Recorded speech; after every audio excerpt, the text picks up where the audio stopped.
Hi தினமடல் viewers, வலம் தரும் வாஸ்து இந்த நிகழ்ச்சியில நிறைய பேர் அவங்களுக்குள்ள இருந்த சின்ன சின்ன சந்தேகங்கள். முதல்ல வாஸ்து அப்படின்றது வெறும் ஒரு நம்பிக்கை தானா அப்படின்றத தாண்டி அதுக்குள்ள இருக்க அறிவியல் அதுக்குள்ள என்னென்ன விஷயங்கள் நமக்கு என்ன தாக்கத்தை ஏற்படுது அப்படின்ற நிறைய விஷயங்களை நமக்கு ஆசிரியர் எத்திராஜ் அவர்கள் நிறைய விஷயங்களை சொல்லிட்டு இருந்தார். அந்த வகையில இன்னைக்கு நான் போன எபிசோட் சொன்ன மாதிரி திசைகள், அதாவது 8 திசைகள் இருக்கு. ஸோ வடகிழக்கு தென்மேற்கு அப்படின்ற மாதிரி மொத்தம் 16 திசைகள் இருக்கு. இது எல்லாத்துக்கும் என்னென்ன பயன்கள் அப்படின்றத இந்த வீடியோல தெரிஞ்சுக்கலாம். வாங்க நிகழ்ச்சிக்குள்ள போலாம்.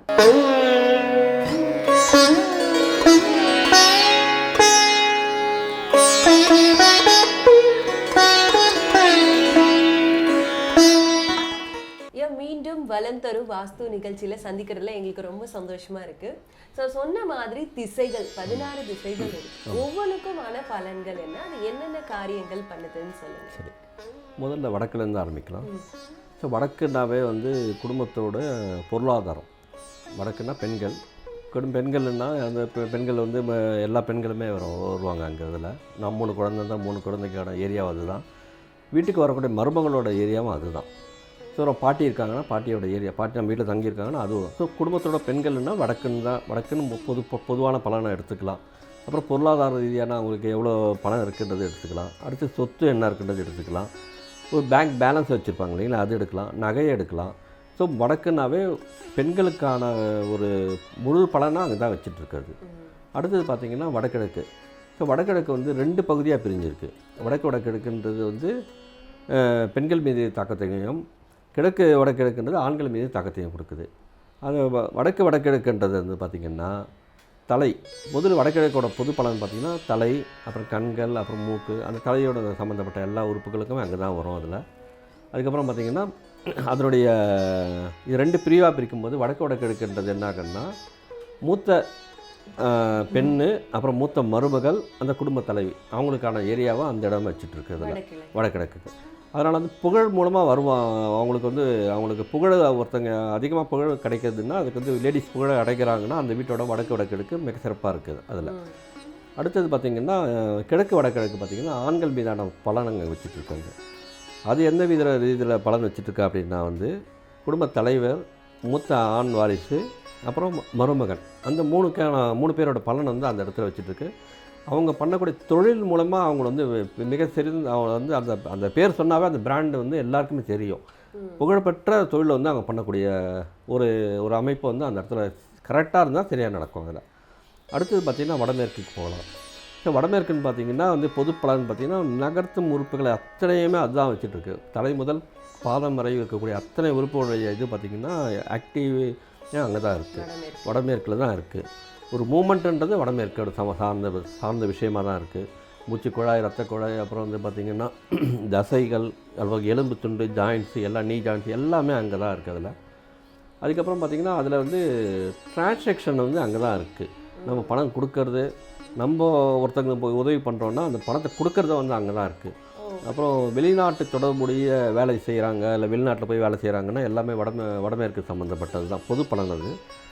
அதை 2ஆக பிரிக்கும் போது என்ன ஆகுன்னா, வடக்கு வடமேற்குன்றது குடும்பத்திலுடைய பெண்களுடைய 3வது பெண். ஒரு வீட்டில் ஒரு 4 பசங்க இருக்காங்க, அப்புறம் 3ஆவதாக ஒரு 5ஆவதாக ஒரு பெண்ணு பிறந்தாலும் அந்த பெண்ணை நம்ம 5ஆவது பெண்ணுன்ற எடுக்கக்கூடாது. முதல்ல இருக்கக்கூடிய அந்த குடும்பத்தில் முதல்ல பெண் வாரிசை தான் எடுக்கணும்.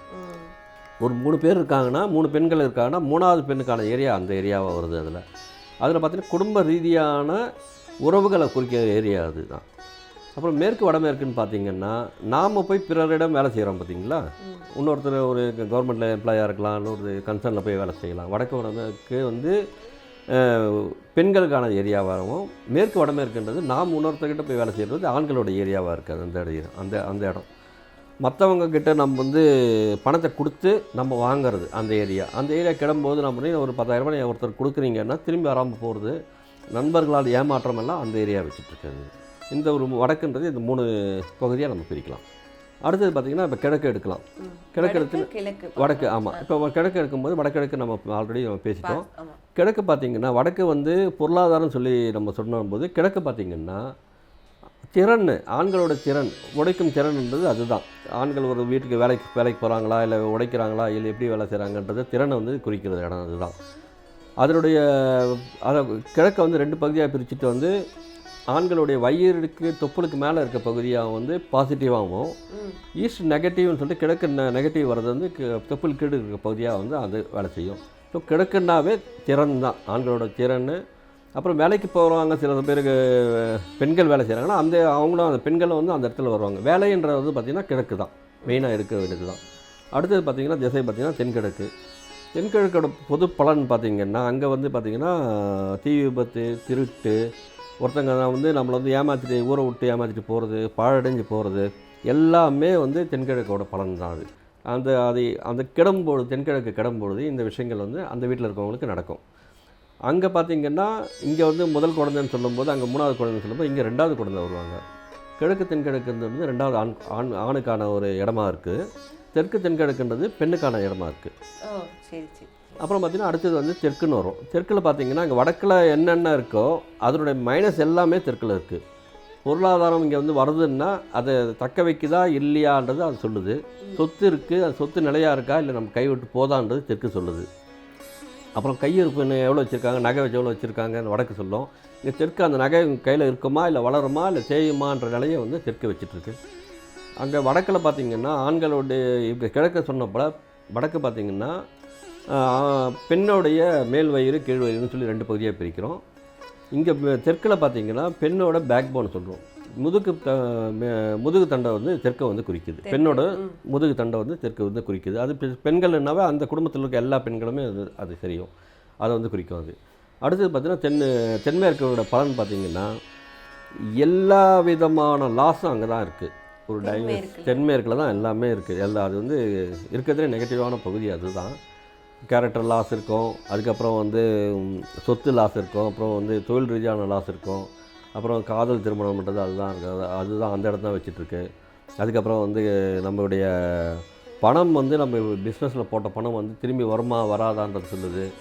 ஒரு சொத்து வந்து வில்லங்கத்தில் போய் மாட்டுது, ஏதாவது கேஷு கோட்டுன்னு சொல்லி போகுதுன்னா அதுக்கான வந்து இடம் வந்து தென்மேற்கு தான். தென்மேற்கோட பார்த்திங்கன்னா அது தெற்கு தென்மேற்கு வந்து மூத்த பெண்ணோட மேலேயும் அப்புறம் குடும்ப தலைவி மேலேயும் வச்சிட்ருக்கு. அப்புறம் மூத்த மருமகள் மேலேயும் அது வச்சிட்ருக்கு. மேற்கு தென்மேற்கு சரியாக இருக்கணும்னா எப்படி இருக்கணும்? தென்மேற்கு சரியாக இருக்கணும் அப்படின்னும் போது கம்பேரிசன் வித் தென்கிழக்கோட கம்பேரிசன் பண்ணி பார்க்கும்பொழுது தென்கிழக்கு வந்து பள்ளமாக இருக்கணும், தென்மேற்குன்றது உயரமாக இருக்கணும். ஸோ அந்த 2 ரீதியாக வந்து இது உயரமாக இருக்கும்போது இது பள்ளமாகிடும் தானாகவே. கிழக்கு பள்ளமாகும்போது மேற்கு உயரமாகும்போது தென்மேற்குன்றது உச்சமாகிடும், 2மே உச்சமாகும். அப்போ 2வது குழந்தையாக உச்சநிலை அடைவாங்க, அங்கே வந்து முதல் குழந்தையாக உச்சநிலை அடைவாங்க. ஸோ தென்மேற்குன்றது தான் வந்து ஒருத்தருடைய ஃபேமிலியோட மொத்த கௌரவம் எல்லாமே வந்து அங்கே தான், கேரக்டர்ன்றது அங்கே தான் இருக்குது. ஸோ எல்லாமே வந்து நிறைவாக இருக்கும். தென்மேற்குன்றது லாஸை குறிக்கிற இடம் அதுதான். ஸோ தென்மேற்குன்றது பர்ஃபெக்டாக இருக்கணும், 90 டிகிரி இருக்கணும். 1 டிகிரின்றது கூட அதிகமாகவோ இல்லை 1 டிகிரி கம்மியாக இருந்தாலுமே எல்லாமே நெகட்டிவாக போயிடும். அதுக்கான பலன்களை அங்கே இருக்கவங்க அனுபவிப்பாங்க. குறிப்பாக அந்த குடும்ப தலைவன், தலைவி, மூத்த மகன், மூத்த மருமகள், முதல் வாரிசு எல்லாருமே அந்த பலன் வந்து அனுபவிப்பாங்க அங்கே. அதுக்கப்புறம் ஒருத்தவங்க வந்து ரொம்ப பயந்தவங்களாக இருக்காங்க, இல்லை வந்து ரொம்ப தைரியசாலியாக இருக்காங்கன்னா அந்த ஏரியா தான் குறிக்குது. அதே இதில் வந்து பார்த்திங்கன்னா அத்தாரிட்டின்றது அதுதான். எப்படி வடகிழக்கு வந்து கீழ்ப்படிதல்னு சொல்லி சொன்னோமோ தென்மேற்கு வந்து அத்தாரிட்டியாக இருப்பாங்க. அங்கே இருக்கவங்க பார்த்திங்கன்னா அத்தாரிட்டி. அதனால தான் அவங்க அந்த தென்மேற்கு ரூமில் வந்து வீட்டோட தலைவரை வந்து அங்கே படுக்க வைக்கிறோம். ஏன்னா அவங்க தான் நம்மளை எல்லாருமே கண்ட்ரோல் பண்ணுங்க. 10 பேர் இருக்காங்கன்னா 10 பேரை வந்து அவங்க வந்து ஆளுமை பண்ணக்கூடிய அத்தாரிட்டின்றது அந்த தென்மேற்கு தான். தென்மேற்கு பர்ஃபெக்டாக இருக்குன்னா அவங்க சொல்லக்கூடிய வந்து மற்றவங்க எல்லாருமே கேட்பாங்க. இதுதான். அடுத்தது மேற்குன்னு பார்த்திங்கன்னா கிழக்கு எப்படி வந்து தொழிலோட திறன் சொன்னோமோ அந்த தொழில் வந்து வளரலையா, அப்புறம் வந்து பிஸ்னஸ் வந்து கொஞ்சம் கொஞ்சமாக தேவைதான்றது நிலையை வந்து கிழக்கு மேற்குன்ற கம்பேரிசனில் அது வரும். ஸோ வடமேற்கு ஆல்ரெடி நம்ம சொல்லிட்டோம். இதுதான் இந்த திசையனுக்கான பலன்கள் வந்து பார்த்திங்கன்னா 16 டிவிஷனாக பிரியும். அதே கிழக்கு மைனஸு ப்ளஸ்ன்னு பிரிக்கலாம், தெற்கு ப்ளஸ்ஸு மைனஸ்ன்னு பிரிக்கலாம், வடக்கு மைனஸு ப்ளஸ்ன்னு பிரிக்கலாம், மேற்கு மைனஸு ப்ளஸ்ன்னு. ஸோ 8 நீங்கள் வடகிழக்கு 2 பகுதியாகவும் தென்மேற்கு 2 பகுதியாகவும் தென்கிழக்கு 2 பகுதியாக வடமேற்கு மொத்தம் 16 திசையாக 360 டிகிரியாக வந்து ஒரு வீட்டில் எல்லாருக்கான ஏரியாவும் அந்த வச்சிட்ருக்கிறது தான். ஜென்ரலாக வந்து இதுக்கு கம்பேரிசனில் தான் எல்லாமே நமக்கு மாறுபடும். சில வடகிழக்கு மொத்தம் சுத்தமாக வச்சுட்டு வடமேற்கு தப்பாக இருக்கும்போது 2மே கெட்டுடும். இதுவும் கெடும் அதுவும் கெடும். ஸோ ரெண்டுமே உச்சமாக இருக்கும்போது ரெண்டுக்கான பலன் நல்ல பலன் நடக்க ஆரம்பிக்கும். ஸோ ஒரு ஏரியா மாத்திரம் நம்ம வந்து ஃபோக்கஸ் பண்ணாமல் வீட்டோட எல்லா மூலையும் 4 மூலையுமே சரியாக வச்சுட்டோம்னா அங்கே இருக்கக்கூடிய அத்தனை மக்களுமே செழிப்பாக இருப்பாங்க. அதுக்கப்புறம் ஆரோக்கியம்ன்றது நல்லாயிருக்கும், உறவுகள் ரீதியாக நல்லாயிருக்கும், குழந்தைங்களோட படிப்பு நல்லாயிருக்கும். அடுத்து திருமணம்ன்றது கரெக்டாக நடக்கும். திருமணம் முடிஞ்ச உடனே குழந்தைன்றது அடுத்த விஷயம் நடக்கும். நோய்க்கான ஏதாவது மாத்திரை செலவு நோயின்னு சொல்லி மாத்திரை வச்சுட்டு இருந்தாங்கன்னா வடமேற்கு சரியாகும்போது மாத்திரையெல்லாம் தூக்கி கொண்டு போய் நீங்கள் வந்து குப்பைத்தொட்டியில் போகிற அளவுக்கு சரியாகிடும். ஏன்னா வடமேற்குன்றது தான் வந்து ஆரோக்கியத்தை வச்சுட்ருக்கு. அதோட கம்பேரிசன் வந்து தென்கிழக்கோட கம்பேரிசனில் அது உச்சமாக ஆகும்பொழுது நிச்சயமாக அந்த வீட்டில் நோயின்றது இருக்காது. இப்போ கொரோனா பீரியடில் எல்லாருமே கஷ்டப்பட்டோம். அது வந்து உலக அளவியான நோய். அது வந்து எல்லாருக்குமே பொதுவானது. சூரியன் எப்படி பொதுவோ அது போல் அது எல்லாருக்கும் உலகத்தில் இருக்க எல்லாருக்கும் மக்களுக்கும் வந்து அது வந்து கம்மி. இதை வந்து அதில் பார்த்திங்கன்னா இந்த வடமேற்கு சரியாக இருக்கவங்க பார்த்திங்கன்னா அவங்களுக்கு வந்து எதுவுமே இல்லாமல் ஒரு 1 or 2 டேஸில் ரிலீஃப் ஆகி வெளியே வந்துட்டாங்க. அதை கெடும்போது தான் ஹாஸ்பிட்டலைஸ்டு அதுக்கப்புறம் பர்மனெண்ட்டான நோய்ன்றது அது வந்தது. ஸோ வடமேற்குன்றது ரொம்ப ஆரோக்கியத்தை வச்சுட்டு இருக்கிற இடம் வந்து வடமேற்கு தான். இந்த திசை பலன்கள் வந்து இதுதான், இப்படி தான் வந்து இயங்குது. இதை வச்சுட்டு நீங்கள் போகும்பொழுது நீங்கள் வந்து ஒரு இடம் கெட்டு போயிருக்குன்னா அந்த நீங்கள் இப்போயே நீங்கள் அப்ளை பண்ணி பார்க்கலாம். நம்ம வீடு இந்த இருக்குது, சரி இது நடக்குதா இல்லையான்றது இப்போயே நீங்கள் செக் பண்ணி பார்த்துக்கலாம். அதே மாதிரி வீட்டினுடைய சுத்தம் ஒவ்வொரு திசைகளும் எப்படி வந்து பலன்களை கொடுக்குமோ அந்த மாதிரி வீட்டினுடைய சுத்தத்துக்கும் பலன் இருக்கும். ஸோ எந்த அளவுக்கு வீட்டை சுத்தமாக வச்சுக்கணும்? வீட்டை சுத்தம்ன்றது வந்து பார்த்திங்கன்னா முதல்ல வந்து பார்த்திங்கன்னா வடகிழக்குன்றது ரொம்ப சுத்தமாக இருக்கணும். இருக்கிறதுலே ரொம்ப சுத்தம்ன்றது வடகிழக்கு தான். ஸோ அதுக்கு அடுத்தது பார்த்திங்கன்னா வடமேற்குன்னு வரும். அதுக்கு வந்து பார்த்திங்கன்னா சுத்தம்ன்றது எல்லா ரூம்லேருந்து சுத்தம் பண்ணுறது நமக்கு தேவை தான். பட் குறிப்பாக வடகிழக்குன்றது மூலையில் வந்து எந்த விதமான ஒரு அழுக்கும் சேராமல் தினமும் தொடச்சி வச்சுட்டு கரெக்டாக நீட் அண்ட் க்ளீனாக இருந்தாவே அங்கே வந்து பாசிட்டிவ் வைப்ரேஷன்றது அங்கே அதிகமாக வர ஆரம்பிக்கும். ஏன்னா வடகிழக்கில் 2 பகுதியுமே பாசிட்டிவ் ஏரியா வச்சுட்டு இருக்கிறதால அந்த வடகிழக்கை நம்ம சுத்தமாக வச்சுட்டிங்கன்னாலும் போதும். மற்றபடி எல்லாமே சுத்தம்ன்றது எல்லா ரூமுக்கும் நம்ம தேவை. பர்டிகுலராக அந்த வடகிழக்குன்றது ரொம்ப சுத்தமாக வச்சுட்ருக்கோம். அதனால தான் அந்த இடத்துல சரண்டர்ன்றதால அந்த இடத்துல வந்து குழந்தைய படிக்கும் பொழுதோ இல்லை வந்து நோய் ரொம்ப அதிகமாக கஷ்டமாக இருக்கணுமோ அங்கே போய்ட்டு உட்காந்துட்டு ஒரு 10 நிமிஷம் உட்காந்துட்டு நீங்கள் வந்து மெடிடேஷன் பண்ணும்போது அவங்களுக்கு வந்து ரிலீஃப் கிடைக்கின்றது அதுதான் காரணம். ஸோ வடகிழக்குன்றது ரொம்ப ஒரு சென்சிட்டிவான பிளேஸ் அது. ஏன்னா தலை சம்மந்தப்பட்ட இடம் வந்து வடகிழக்குன்றதால நமக்கு மூளைக்கு எந்த ஒரு டிப்ரெஷனாக இருந்தாலும் வடகிழக்கில் போய்ட்டு ஒரு 2 நிமிஷம் நீங்கள் வந்து உங்களுக்கு பிடிச்ச கடவுளோ என்னவோ அங்கே போய்ட்டு நீ தியானம் பண்ணாவோ இல்லை ஜஸ்ட்டு ஒரு அமைதியாக உட்காந்தாவே போதும் நீங்கள் ரிலாக்ஸ் ஆகிடுவீங்க. அந்த வடகிழக்கில் பால்கனி இருக்கலாம். வடகிழக்கில் பால்கனி இருக்கலாம், உச்ச பகுதியில் பால்கனி இருக்கலாம், கட்டாமல் இருக்கலாம். நீச்சத்தில் இருக்கக்கூடாது. வடமேற்கில் வந்து இருக்கக்கூடாது. நெகட்டிவ், அதாவது ஒவ்வொரு திசைக்கும் நெகட்டிவ் இருக்குது, பாசிட்டிவ் இருக்குது இல்லைங்களா. அது உச்ச பகுதியில் பால்கனி இருக்கலாம். ஏன்னா வடக்கு எக்ஸ்டென்ஷன் தான். ஆனால் அதே கிரவுண்ட் ஃப்ளோரில் வந்து நீங்கள் வந்து எக்ஸ்டெண்ட் பண்ணி கட்டிடக்கூடாது வீடை. அப்போ கட்டும்பொழுது என்ன ஆகிடுதுன்னா வடக்கு அந்த காம்பவுண்ட் சோருக்கும் வீட்டுக்கான இடைவெளி வந்து குறைஞ்சிரும். ஆனால் பால்கனின்றதால் அது கேண்டில் வரதான் மேக்ஸிமம் வரும். அதனால் எந்த விதமாக செட்பேக்ன்றது எந்த விதத்தில் பாதிக்காததில் வடகிழக்கில் உச்சப்பகுதியில் ஃபஸ்ட் ஃப்ளோரில் பால்கனி வரலாம். எங்கெங்கே வரலாம்னா வடகிழக்கில் 2 பகுதியில் வரலாம். தென்மேற்கில் வந்து பார்த்திங்கன்னா வரவே கூடாது. அப்புறம் தென்கிழக்கில் பார்த்திங்கன்னா தெற்கு தென்கிழக்கில் வரலாம், மேற்கு தென்மேற்கில் வரலாம். இந்த 4 பகுதியில் வரலாம், மற்ற 4 பகுதியில் வரக்கூடாது. ஸோ உச்சம் மிச்சம்ன்றதை வச்சு நம்ம வந்து பால்கனியை வந்து கொடுக்கலாம். திசைகளோட பயன்களை ரொம்ப அழகாக ஒவ்வொன்றா தெரிஞ்சுக்கிட்டோம். எந்த திசை எதுக்கு முக்கியம் அப்படின்றது தெரிஞ்சுக்கும். அதே மாதிரி வீடு அப்படின்றது எந்த அளவுக்கு சுத்தமாக இருக்கணும் அப்படின்றதையும் ரொம்ப அழகாக நமக்கு எடுத்து சொல்லிட்டு இருந்தாரு. ஸோ அடுத்த எபிசோடில் இதை விட இன்னும் முக்கியமான சில விஷயங்களை கேட்டு தெரிஞ்சுக்க போகிறோம். அதுக்காக நீங்கள் காத்துட்டே இருங்க.